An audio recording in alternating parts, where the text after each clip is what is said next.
বাংলাদেশিদের ভিসা প্রদানের রেকর্ড সৌদির। সিরিয়ার কেন্দ্রীয় ব্যাংকে মজুদ ২৬ টন স্বর্ণ। ৩০ বছর পর নিজ সদর দপ্তরের নিয়ন্ত্রণ নিল মিয়ানমারের বিদ্রোহীরা।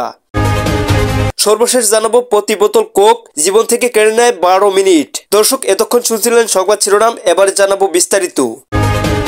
বাংলাদেশিদের ভিসা প্রদানের রেকর্ড সৌদির। প্রতিদিন ৪,০০০ থেকে ৬,০০০ বাংলাদেশিকে ভিসা দিচ্ছে সৌদি আরব। দেশটির সরকারি কর্মকর্তাদের বরাত দিয়ে এক প্রতিবেদনে এ তথ্য জানিয়েছে গালফ নিউজ। এটি একটি রেকর্ড, কারণ বাংলাদেশের অভ্যুদয়ের পর থেকে ৫৩ বছরের কোনো বছর প্রতিদিন এত সংখ্যক বাংলাদেশিকে ভিসা প্রদান করেনি সৌদি। সরকারি সূত্রে জানা গেছে, গত মাসে ৮৩,০০০ বাংলাদেশিকে কর্ম ভিসায় প্রবেশের অনুমতি দিয়েছে সৌদি সরকার। এটিও রেকর্ড, কারণ এর আগে কখনো এক মাসে এত সংখ্যক বাংলাদেশিকে কর্ম ভিসায় প্রবেশের অনুমতি দেয়নি দেশটি।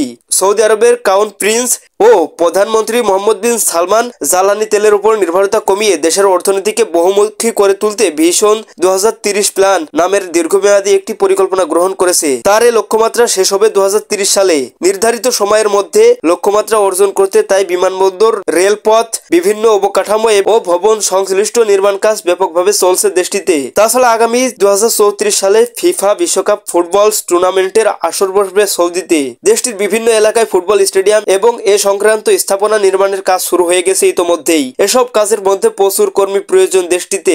সৌদি সরকারের এক কর্মকর্তা জানিয়েছে, বন্ধুপ্রতিম বাংলাদেশের প্রতি শুভেচ্ছা ও সৌজন্যবশত এদেশের কর্মীদের জন্য দুয়ার খুলেছে দেশটি। ওই কর্মকর্তা আরো বলেন, বন্ধুত্বের নিদর্শন হিসেবে সম্প্রতি বাংলাদেশের সরকারকে ৩৭২ টন মাংস দান করেছে রিয়াদ। বাংলাদেশের বিভিন্ন এতিমখানা ও মাদ্রাসায় এবং ধর্মীয় প্রতিষ্ঠানে বিতরণ করা হয়েছে সেই মাংস। সিরিয়ার কেন্দ্রীয় ব্যাংকে মজুদ ২৬ টন স্বর্ণ। সিরিয়ার কেন্দ্রীয় ব্যাংকের ভল্টে মজুদ অবস্থায় মিলেছে ২৬ টন স্বর্ণ। বর্তমান বাজারে এই পরিমাণ স্বর্ণের মূল্য কম করে হলেও ২০ কোটি ডলার। ব্যাংকের বৈদেশিক মুদ্রার পরিমাণ অবশ্য একেবারেই কম, মাত্র ২০ কোটি ডলারের সমপরিমাণ বৈদেশিক মুদ্রা বর্তমানে মজুদ রয়েছে দেশটির ব্যাংকে। মঙ্গলবার এক প্রতিবেদনে এ তথ্য জানায় রয়টার্স। আন্তর্জাতিক স্বর্ণের বাজার নিয়ন্ত্রণ সংস্থা ওয়ার্ল্ড গোল্ড কাউন্সিলের তথ্য অনুসারে ২০১১ সালে যখন সিরিয়ায় গৃহযুদ্ধের সূত্রপাত ঘটে, সে সময় দেশটির কেন্দ্রীয় ব্যাংকে মজুদ স্বর্ণের পরিমাণ ছিল ২৫.৮ টন স্বর্ণ। তারপর গত এক যুগেরও বেশি সময় ধরে গৃহযুদ্ধে তছনছ হয়েছে সিরিয়া। অন্তত ৩ লাখ মানুষের প্রাণহানি ঘটেছে। একের পর এক অর্থনৈতিক প্রতিষ্ঠান, কর্মসংস্থান ধ্বংস হয়েছে, মুদ্রাস্ফীতি ঘটেছে এবং এটি আকাশ স্পর্শ করেছে। লাখ লাখ মানুষ আশ্রয় নিয়েছে তুরস্ক, ইরান, জার্মানি সহ বিভিন্ন দেশে। কিন্তু দেশটির কেন্দ্রীয় ব্যাংকের স্বর্ণের মজুদে এসবের কোনো প্রভাব তো পড়েইনি। উপরন্তু গৃহযুদ্ধের গত এক বছরে স্বর্ণের মজুদের পরিমাণ খানিকটা বেড়েছে। ২০১১ সালে যেখানে স্বর্ণ মজুদ ছিল ২৫.৮ টন স্বর্ণ, সেখানে বর্তমানে রয়েছে ২৬ টন। গৃহযুদ্ধ শুরুর বছর অর্থাৎ ২০১১ সালে অবশ্য বৈদেশিক মুদ্রার রিজার্ভও ভালো ছিল সিরিয়ায়। বিশ্বের দ্বিতীয় বৃহত্তম ঋণদাতা সংস্থা IMF এর তথ্য অনুসারে ২০১১ সালে ১,৪০০ কোটি ডলারের সমপরিমাণ বৈদেশিক মুদ্রা ছিল কেন্দ্রীয় ব্যাংকের রিজার্ভে। ২০১১ সালে গৃহযুদ্ধ শুরুর পর থেকে IMF, বিশ্বব্যাংক ও অন্যান্য আন্তর্জাতিক অর্থনৈতিক প্রতিষ্ঠানকে দেশের অর্থনীতি সংক্রান্ত যাবতীয় তথ্য প্রদান করা বন্ধ করে দেয় বাশার আল আসাদের নেতৃত্বাধীন সরকার। সিরিয়ার সাবেক ও বর্তমান সরকারি কর্মকর্তারা বলেছেন, গত ১৩ বছরে খাদ্য, জ্বালানি এবং যুদ্ধ পরিচালনা সংক্রান্ত যাবতীয় ব্যয়ের জন্য কেন্দ্রীয় সরকারকে কেন্দ্রীয় ব্যাংকের বৈদেশিক মুদ্রার রিজার্ভের উপরই বহুলাংশ নির্ভর করেছে সাবেক প্রেসিডেন্ট বাশার আল আসাদের নেতৃত্বাধীন সরকার।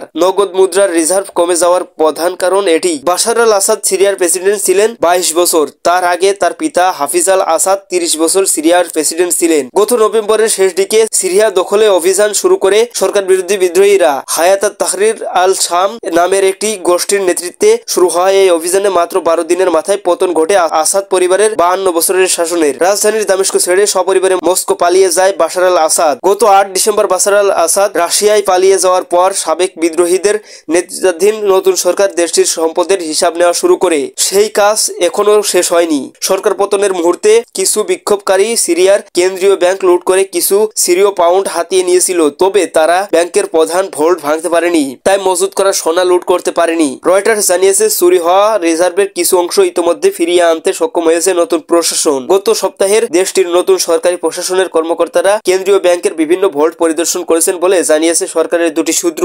সিরিয়ার প্রধান রপ্তানি পণ্য ছিল অপরিশোধিত জ্বালানি তেল। এই তেল ক্ষেত্রগুলোর দেশটির পূর্বাঞ্চলে অবস্থিত। গৃহযুদ্ধের সময় এই সব তেল ক্ষেত্র অধিকাংশই কুর্দি বিদ্রোহীরা দখল করে নেয়। এছাড়াও গৃহযুদ্ধ শুরু হওয়ার পর সিরিয়ার ওপর একের পর এক অর্থনৈতিক নিষেধাজ্ঞাও আরোপ করেছে যুক্তরাষ্ট্র ও ইউরোপীয় ইউনিয়ন। সরকারি সূত্র জানিয়েছে দখল হওয়া খনিগুলো উদ্ধারের চেষ্টা করছে। 30 বছর পর নিজ সদর দপ্তরের নিয়ন্ত্রণ নিল মিয়ানমারের বিদ্রোহীরা। দখল হারানোর প্রায় 30 বছর পর সামরিক বাহিনীর কাছ থেকে নিজেদের সদর দপ্তরের দখল পুনরুদ্ধারের দাবি করেছে মায়ানমারের একটি জাতিগত বিদ্রোহী গোষ্ঠী।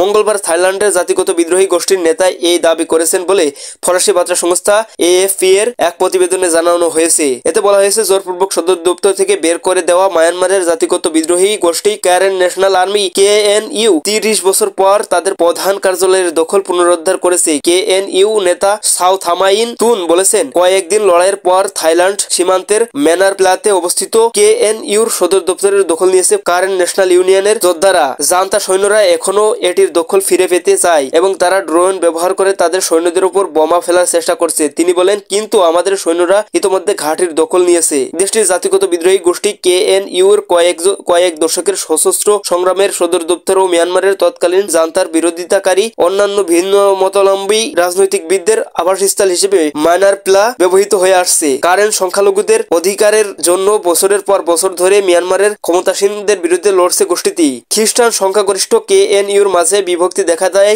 1995 সালের মিয়ানমারের তৎকালীন জান্তা ও KNUর থেকে পালিয়ে যাওয়া বৌদ্ধদের একটি দল ম্যানার প্লার সদর দপ্তর দখল নেয়। সেই জান্তার বাহিনী রক্তাক্ত অভিযানের মুখে সেখানকার হাজার হাজার বাসিন্দা প্রতিবেশী থাইল্যান্ডে পালিয়ে যেতে বাধ্য হয়। ম্যানার প্লা পতনের পর জান্তা বাহিনীর এলাকাটির নাম পরিবর্তন করে কাইন রাজ্য রাখে। একই সাথে জান্তা বাহিনীর মিত্র বৌদ্ধদের সংগঠন ডেমোক্রেটিক কাইন ম্যানার প্লাতে শক্তিশালী হয়ে ওঠে। 2011 সালে মিয়ানমারের জান্তা বাহিনীর অভ্যুত্থান ঘটিয়ে দেশটির গণতন্ত্রকামী নেত্রী অং সান সু চিকে ক্ষমতা থেকে বিতাড়িত করে গণ অভ্যুত্থানের পর থেকেই বর্তমানে ক্ষমতাসীন জান্তা বাহিনীর সঙ্গে সংঘর্ষ চালিয়ে আসছে KNUর জাতিগত এই বিদ্রোহী গোষ্ঠী। জান্তা বাহিনীর পতনের লড়াই ত্বরান্বিত করার জন্য স্থানীয় অন্যান্য বিরোধী গোষ্ঠীকে আশ্রয় এবং সামরিক প্রশিক্ষণ দিয়েছে।